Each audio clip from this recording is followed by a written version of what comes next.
वर्तमान में मैं देवास जिला, आप जानते होंगे, वहाँ पर पटवारी के पद पर हूँ। और हाल ही में मेरा एमपीपीएससी से फूड सेफ्टी ऑफिसर के पद पर चयन हुआ है।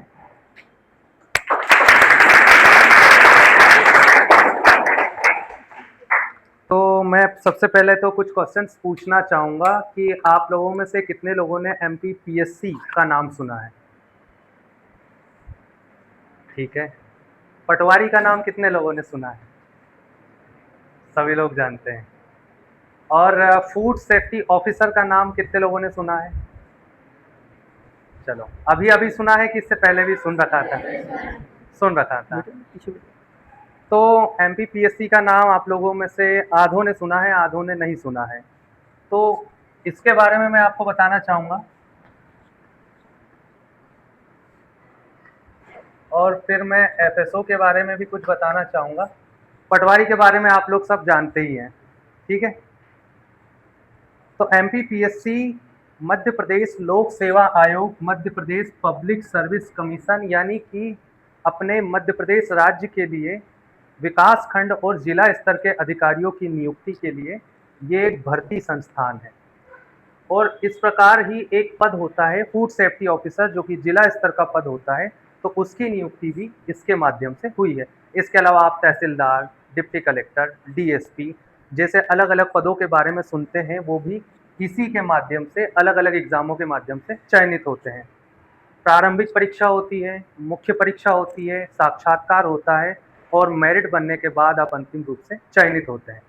मैं बताना चाहूँगा, फूड सेफ्टी ऑफिसर की परीक्षा में मेरी पूरे एमपी में 23rd रैंक आई है, और मैं इस पद पर चयनित हुआ हूँ। अब फूड सेफ्टी ऑफिसर के नाम में ही निहित है फूड सेफ्टी, यानी फूड सेफ्टी को बनाकर रखने वाला अधिकारी, यानी ऑफिसर फूड सेफ्टी ऑफिसर रहेगा। तो फूड सेफ्टी क्या होती है? क्या खाने को ले जाकर तिजोरी में बंद कर देना फूड सेफ्टी होगा? नहीं।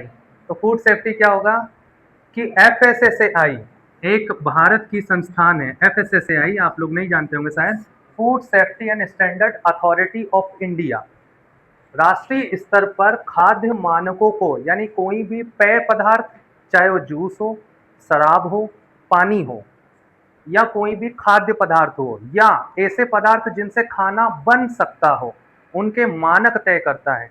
मानक किस हिसाब से तय करता है कि हमारे शरीर किस क्षमता तक उनको सहन कर सकते हैं, यानी इस लिमिट से ज़्यादा अगर केमिकल्स का, इस लिमिट से ज़्यादा किसी पदार्थ का इस्तेमाल किया जाए तो हमारे शरीर को नुकसान पहुंचाएंगे।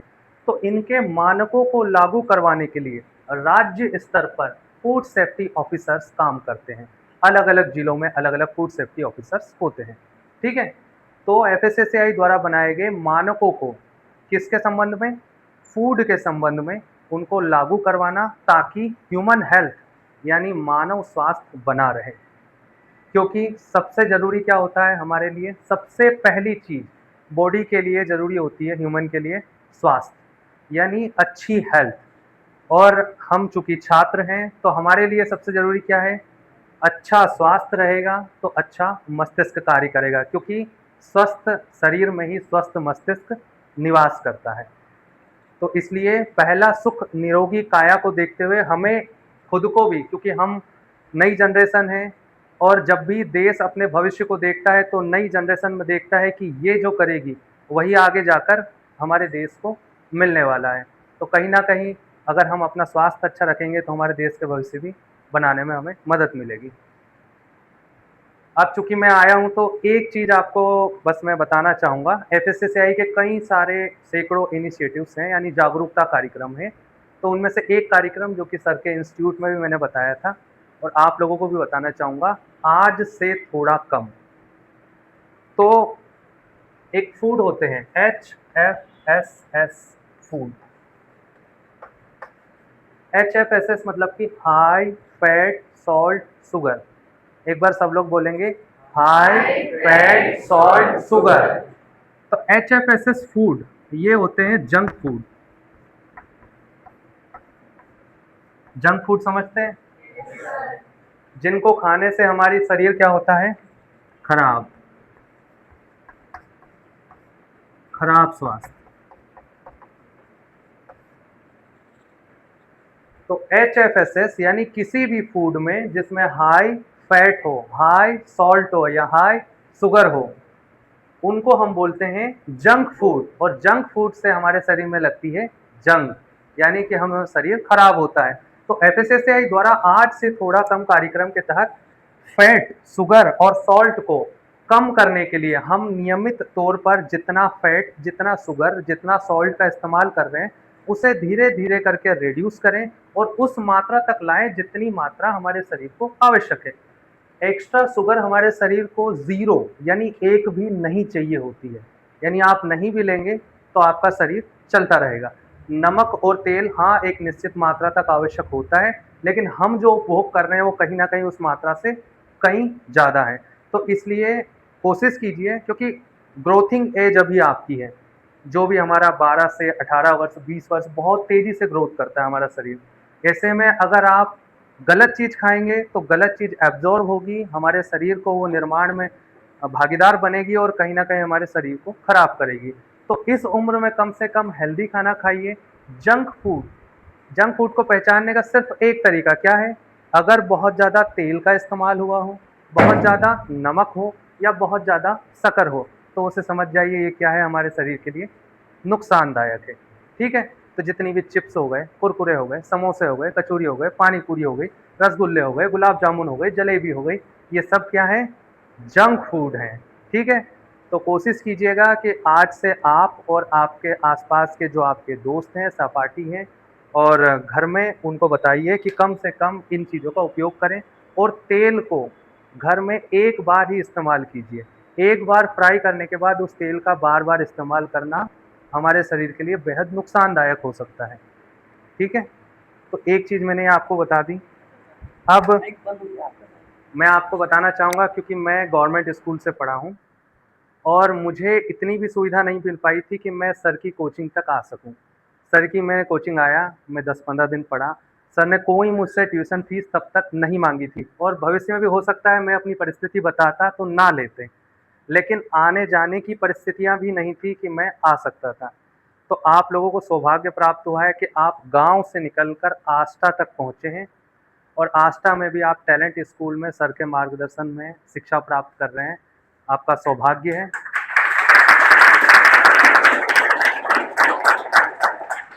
तो इस कीमती समय और इस मार्गदर्शन का, अमूल्य मार्गदर्शन का भरपूर उपयोग कीजिए और कहीं न कहीं सफलता लगातार मिलती रहेगी, निरंतरता रखिए। अगर आप में से किसी को कुछ पूछना हो, एमपीपीएससी के बारे में या 11th-12th के बारे में या किसी और एग्ज़ाम के बारे में, क्योंकि मैं व्यापम जानते होंगे, नाम सुना होगा? व्यापम नहीं सुना? ईएसबी नहीं सुना? तो जैसे एमपीपीएससी होता है अधिकारियों की नियुक्ति के लिए, इस प्रकार एम्प्लॉयी सिलेक्शन बोर्ड कर्मचारियों की नियुक्ति के लिए होता है। जैसे मैं वर्तमान में पटवारी हूँ, तो पटवारी मैंने ईएसबी के माध्यम से जो पटवारी भर्ती परीक्षा हुई थी, वो दी थी। तो ईएसबी की कई सारी एग्ज़ाम जैसे वर्ग 1, वर्ग 2 पात्रता परीक्षा भी मैंने उत्तीर्ण की है। पुलिस भर्ती परीक्षा भी मैंने उत्तीर्ण की है। तो ये जो कर्मचारी स्तर की होती है वो ईएसबी करवाता है और अधिकारी स्तर की एमपीपीएससी करवाता है। तो अगर आप किसी को कुछ पूछना हो तो बता दीजिए, कोई डाउट हो तो? या सर अगर आप चाहते हो कि किसी और टॉपिक पे बात की जाए? देखिए, यहाँ पर ये एक एग्जाम्पल है, यहाँ ये एग्जाम्पल है।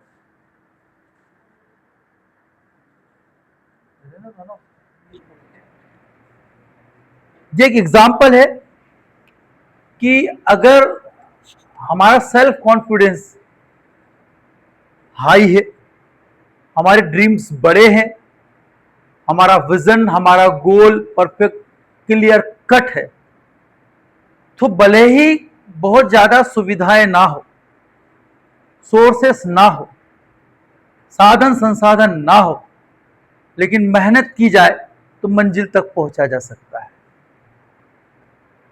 यह आपके सामने एक एग्जाम्पल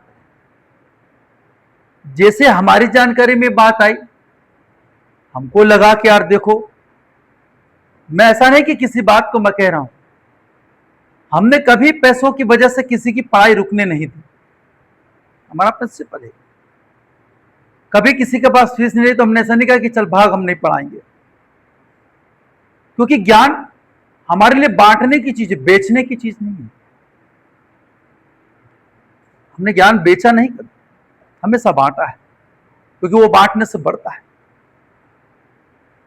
वो चीज भी सुविधा उपलब्ध होती, लेकिन समस्या ये थी गांव से यहां तक रोज आने के लिए किराए के पैसे ना होना, मोटरसाइकिल या व्हीकल नहीं होना, उस एक चीज ने उनको यहां कंटिन्यू करने से रोक दिया। लेकिन मुझे इस बात की खुशी है कि अगर हम डायरेक्ट वहां नहीं पहुंच पाए तो इनडायरेक्टली वो इंफॉर्मेशन, वो नॉलेज लेके विनोद सर वहां उस गांव पे थे, तो ये बेनिफिट मिल गया। कंसल्ट हो जाती चीजें कि कोई सी चीज कैसे पढ़ाना है, क्या पढ़ाना है। और मुझे बड़ी खुशी है, बड़ी प्रसन्नता है और गर्व है इस बात का कि एक नहीं बल्कि पटवारी का भी, पुलिस का भी, एमपीपीएससी का एग्जाम भी आपने क्लियर किया। ये बहुत सरल एग्जाम नहीं है, बहुत कंपटीशन है, पोस्ट कम है, पोस्ट निकलती नहीं है, भर्तियां होती नहीं है। निकली तो आपने देखा है कि कुछ माफिया टाइप के लोग अपनी कुछ अपना स्वार्थ भी उसमें सिद्ध कर लेते हैं। बावजूद उसके अगर आपने इन सब चीज को किया, मैं चाहूंगा कि एक जोरदार ताली आप एक बार फिर से आप सर, यहाँ आज आने का कम से कम इनके मन में सिर्फ एक चीज अगर बैठ जाए कि हाँ आस्था जैसे ग्रामीण क्षेत्र से भी निकलकर कोई अच्छे पद पर पहुंच सकता है, सिर्फ इतना उदाहरण अगर माइंड में बैठ जाए तो वो भी काफी होगा। ये बड़ी अच्छी बात है। और मैं आपको बता दूं, ये तो आपके सामने एक साक्षात उदाहरण है। बाकी अदरवाइज आप मेट्रोस में जाएं, दिल्ली, मुंबई, चेन्नई कहीं जाएं, इवन फॉरेन कंट्रीज में भी जाएंगे तो आप देखेंगे कि यहां से निकले बच्चे वहां तक पहुंचे हैं। अभी इनके आने से 15 मिनट पहले मेरे पास आया, मैंने कि भाई कहाँ आजकल? सर BMW में हूँ। मैंने कहा नंबर दे किसी को दिलाना, और किसी का मन अपन ही लेंगे BMW। अरे सर बिल्कुल। तो आप समझिए कि कहां से कहां पहुंचे। मैंने कि कितने का पैकेज है? सर 35-36 लाख तो कम से कम पड़ ही जाता है। गांव से निकला विद्यार्थी। ये जो संसार है, ये दुनिया है ना, ये असीमित है, इसका हैज नो लिमिट।